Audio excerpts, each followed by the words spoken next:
choisir de se relever. J'ai raconté un tout petit bout de mon histoire en résumé, puis de ma façon de penser, ma façon de voir les choses, que j'ai mis sur une vidéo sur Facebook. Ça a complètement explosé. Il y a eu plus que 2 millions de visionnements. Ça a apporté des entrevues, puis j'ai participé à des conférences. J'ai fait aussi plusieurs conférences. Puis c'est justement ça que je vais vous jaser puis vous parler aujourd'hui.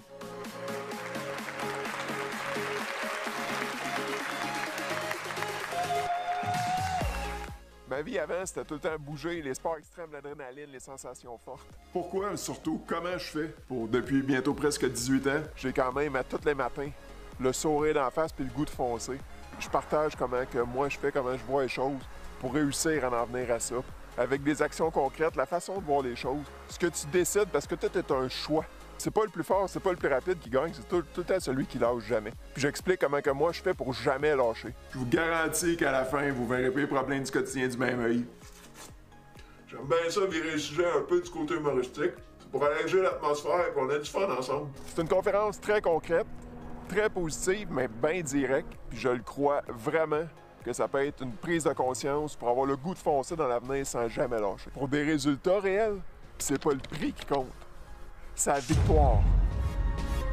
Récapitulatif. Choix, motivation, prise de conscience, plaisir, confiance en soi, action concrète, positivisme, résilience. Je pense que ma conférence est toute dans cette optique-là. Contactez-moi, ça va me faire grand plaisir. Puis au bonheur de vous rencontrer très bientôt.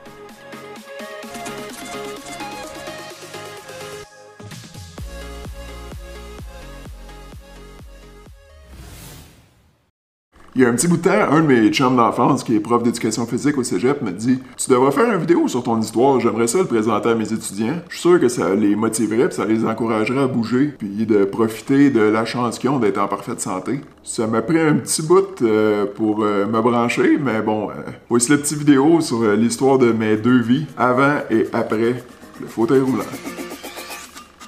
Pour commencer par le début, né en 1980 sur une terre à Saint-Mathieu. À l'âge de 8 mois, commence à marcher. Je pense que j'ai commencé de bonne heure parce que j'ai arrêté de bonne heure. Après ça, à l'âge de 3 ans, j'ai eu mon premier petit motocross, un petit JR 50. À Noël de la même année, j'ai eu mon premier skidoo, un petit Kitty Cat.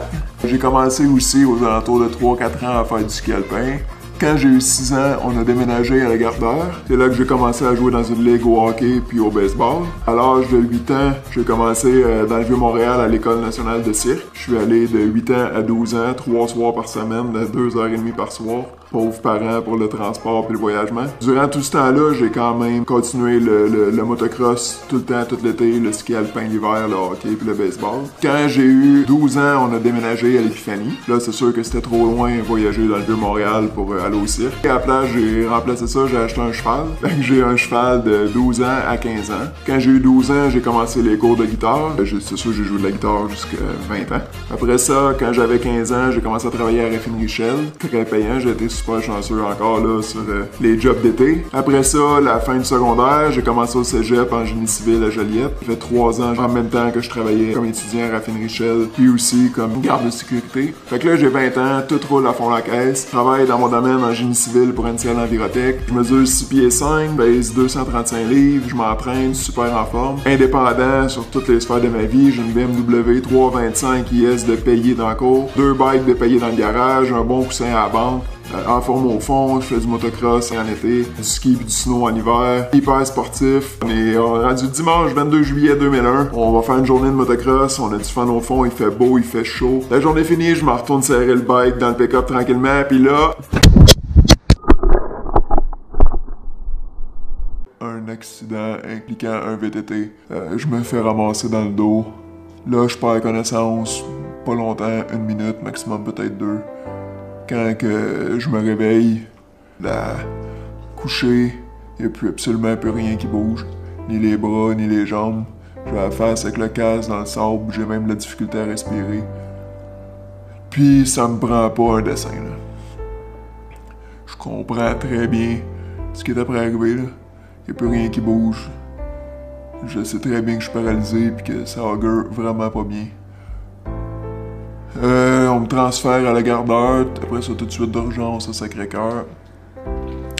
Là, 11 heures sur la table d'opération.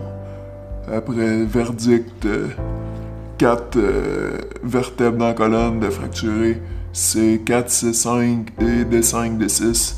C'est pour ça que mon bolté de C3, C7, puis de D2 à D10. 2 jours après l'opération, dans la nuit, je suis cliniquement mort 3 fois, qui ont été obligés de me rebooster. Le médecin était rendu couché à côté de mon lit aux soins intensifs.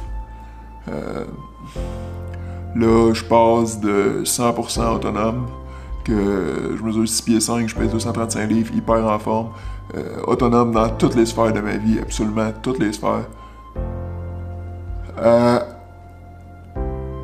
Le cul cloué d'un fauteuil roulant. J'ai besoin de quelqu'un pour m'aider à prendre ma douche, quelqu'un pour m'aider à la toilette, quelqu'un pour m'aider à manger, parce qu'au début, les bras fonctionnent pas.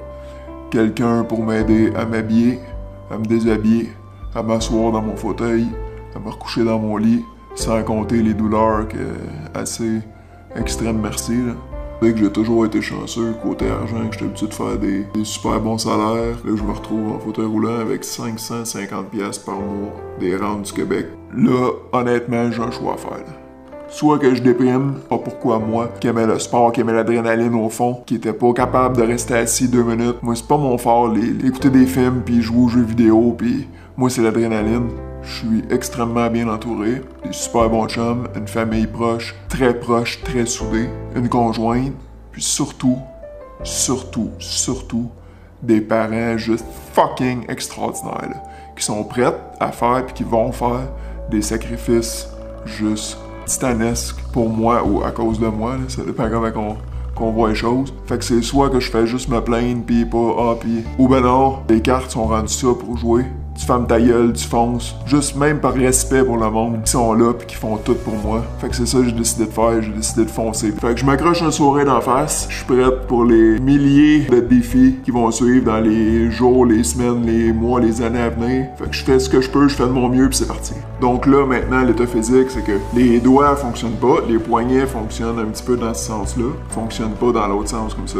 Les triceps fonctionnent pas, les biceps fonctionnent bien, les pectoraux en descendant fonctionnent plus. Il y a rien qui fonctionne. Je compterai pas de la bullshit, c'est vraiment tough. Ça a été tough au début, les premiers mois, les premières années, puis ça l'est encore. Sauf que honnêtement, ça donne absolument rien de se plaindre. Là, après, j'ai été 3 ans en réadaptation à Montréal. Après environ 1 an, moi puis ma conjointe, dans ce temps-là, on conclut que c'est vraiment mieux qu'on fasse nos chemins chacun de notre côté. Je me retrouve célibataire pour la première fois quand j'étais en fauteuil roulant. Là, je suis sûr et certain que c'est fini, j'aurai plus de blonde, que les filles s'intéresseront pas à moi. J'ai été dans le champ solide.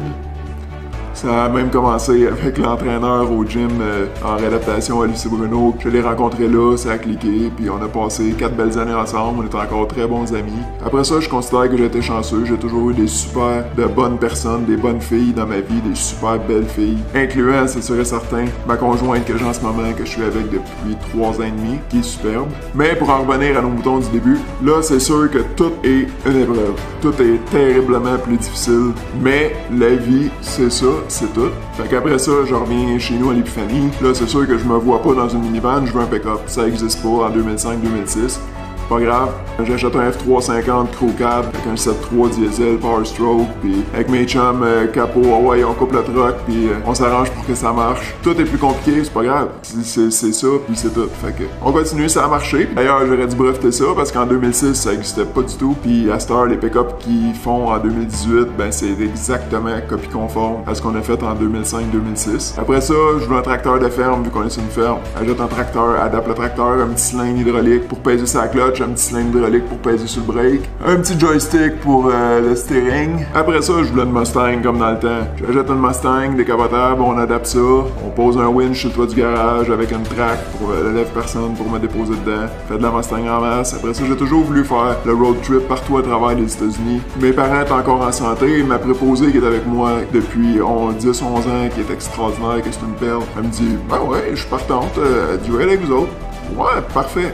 On achète un VR, on adapte le VR, puis on part pour le grand tour. On commence à aller jusqu'en Floride. Après ça, on fait tous les États du Sud. Alabama, Mississippi, Louisiane, on arrête au Nouvelle-Orléans. Après ça, le Texas, le Nouveau-Mexique, l'Arizona, jusqu'à la côte ouest. Jusqu'à San Diego, en Californie. On remonte toute la côte ouest californienne. On revient, on passe par Vegas. On revient par la Route 66. On arrête au Grand Canyon. On arrête à la distillerie Jack Daniels. On remonte vers les chutes Niagara. Puis on revient au Québec après 2 mois de road trip extraordinaire. Mais encore une fois, pas simple à setuper. Et puis, c'est comme ça, puis c'est tout.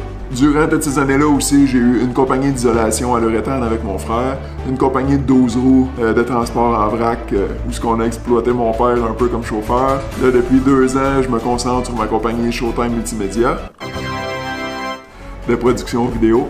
Donc c'est ça, ma façon personnelle de voir les choses. Comme toujours, de faire tout ce qu'on peut avec ce qu'on a. C'est un choix de sourire le matin puis de voir le bon côté des choses. Là, parce que c'est sûr, si je commence à voir le négatif, ben là, je suis pas capable de me lever tout seul, puis là, je suis pas capable de me coucher tout seul, puis j'ai tout le temps mal au dos, je peux même pas rester une journée, faut que je prenne un break dans l'après-midi dans mon lit parce que j'ai trop de douleur. Puis là, wow, c'est lourd, là, puis ça finit pas, là. Essaye de voir le bon côté, fais ce que t'aimes. Je vais dehors, j'adore aller dehors, j'essaie d'aller dehors minimum 1 heure à 2 heures par jour. Été comme hiver, y a pas de mauvaise température, y a juste un mauvais habillement. Faire des activités, j'essaie de voir puis d'appeler le monde que j'aime le plus souvent possible, d'arrêter de se plaindre, là. Ça, concrètement, dans la vérité, c'est que se plaindre n'apporte rien de bon, rien de concret, là. À part essayer de faire pitié, là, puis ça amène nulle part, ça fait juste essayer de voir le côté négatif, arrête de te plaindre, qui donne le goût de continuer de voir le bon côté des choses puis de continuer de sourire.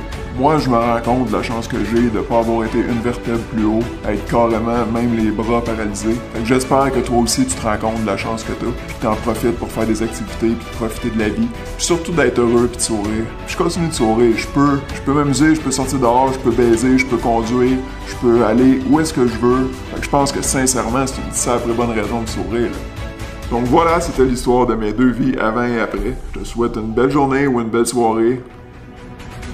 Au revoir.